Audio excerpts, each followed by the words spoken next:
A man reached out to open the fridge, but suddenly saw an assassin lunging at him. He immediately realized that his cover had been blown and started wildly throwing cans at the assassin. When the attacker got close, he kicked him hard to the ground.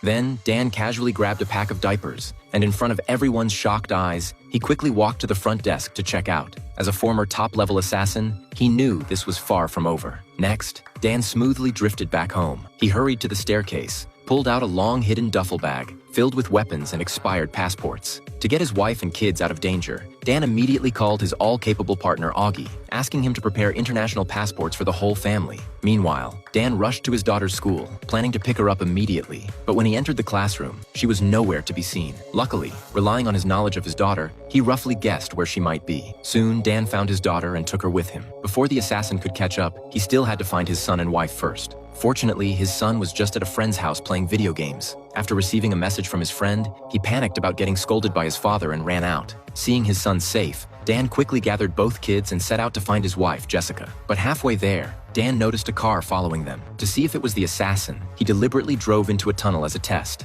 Luckily, the car didn't follow. Dan exhaled in relief and successfully reunited with his wife, telling the kids they were going on a trip. He didn't explain much to his wife, just urged her to quickly get into the car, but it was already too late. The assassin had anticipated his move, laying an ambush to take them all out at once. Just then, a bus happened to pass by, and Dan vanished behind its shadow. When the assassin reached the garage, Dan immediately started the car and drove down another route. But they hadn't gone far when the assassin caught up from behind, trying to force Dan's car to stop. In a critical moment, Dan made a sharp drift at a fork and drove down a narrow alley. He suddenly realized that these enemies always knew his exact location. They must have installed a tracker on his car. To shake off the tail completely, Dan drove to his workplace's garage and closed the door the moment he entered. He pretended to inspect a car, quickly lifted the chassis, and found the tracker in a matter of seconds. To avoid suspicion, Dan secretly moved the tracker to a boastful colleague's car. The colleague gave him a knowing look, then slammed the gas and sped onto the highway, successfully drawing the assassin away. After losing the threat, Dan drove his family straight to Las Vegas.